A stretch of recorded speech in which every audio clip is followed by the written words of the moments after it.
আসসালামু আলাইকুম। সবাইকে রমজান মুবারক, ঈদ মুবারক। এবং এখন অনেক দিন হয়েছে ঈদ চলে গিয়েছে। তো এটা আমরা হঠাৎ করে ডিসিশন হয়েছিল যে আমরা বাড়িতে যাব।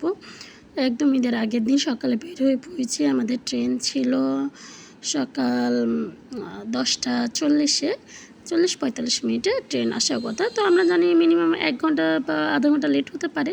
তো সেই অনুযায়ী আমরা টাইম করে বের হয়েছি। বের হয়ে দেখি একদম অটো নাই। তখন একটা অটো উল্টো সাইড দিয়ে আসার পরে আমরা সেটাকে সাইড করে নিয়ে চলে আসছি। গ্রামের মধ্যে থাকি তো এখন এত ভালো লাগে, প্রাকৃতিক পরিবেশটা যে এত সুন্দর যে বলার বাইরে। এই পর্যন্ত ভালো ছিল, আমরা বাসে পেয়ে গিয়েছিলাম আমাদের স্টেশন পর্যন্ত, সরাসরি আমরা স্টেশনে চলে গিয়েছিলাম, সবই ভালো ছিল। কিন্তু আমাদের জন্য এটা দুঃখজনক খবর ছিল, যে ট্রেন সকালে আসার কথা সেই ট্রেন ইফতারের পরে এসেছিলো। একটু কষ্ট হয়েছিল কিন্তু আমরা মানিয়ে নিয়েছিলাম। সকালবেলা সব দোকানপাট বন্ধ ছিল, তেমন কোনো দোকানপাট খোলা ছিল না। করতে করতে আমরা প্রায় চলে এসেছি, রাস্তায় চলে এসেছি। এখান থেকে আমরা অটো নিয়ে আবার বাসে উঠবো, বাস থেকে তারপর স্টেশনে যাব।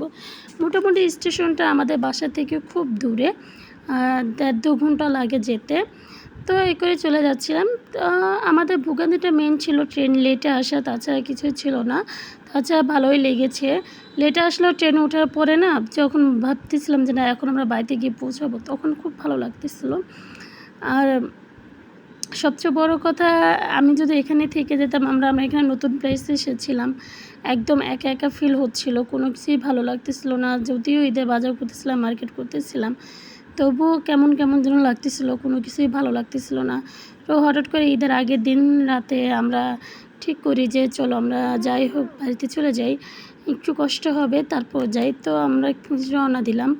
এই তো স্টেশনে চলে এসেছি আমরা। তো স্টেশনে ঢুকে দেখি সকালবেলা ছিল, তেমন কোনো যাত্রী ছিল না। আসলে একদম লাস্ট দিন ছিল তো, লোকজন বা যাত্রী খুবই কম ছিল, কোনো যাত্রী বা লোকজনই ছিল না বলা চলে, খুব কম ছিল। আর আসলে ভিড় বোঝা যাচ্ছিল ট্রেন আসার পরে, তখন বোঝা যাচ্ছে যে না লোকজন আসছিল। তো এইভাবেই দাঁড়িয়ে এদিক ওদিক সব দিক মিলে আমাদের সময় কাটেছিল, কিছুই ভালো লাগতেছিল না। একবার এখানে বসে একবার ওখানে বসে, এইভাবে করে সারাদিন কাটে, একটার পর একটা ট্রেন সামনে দিয়ে চলে যায়, কিন্তু আমাদের মূল গন্তব্যে ট্রেন আর আসে না। এই করতে করতে একটা সময় বসে থাকতে থাকতে সময় পার হচ্ছিলো, আমার ছেলেও ব্যথা পেয়েছিলো একটা সময়।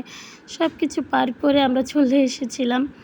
তো ফাইনালি আমাদের ট্রেন এসেছিলো সন্ধ্যার পরে। তখন আর ভিডিও করার ইচ্ছে ছিল না, একদম ইফতারের সময় হয়ে পরে এসেছিলো, শরীর ছেড়ে দিয়েছিল, তার ভিডিও করতে পারিনি। আমি ভিডিও এটুকুই করি।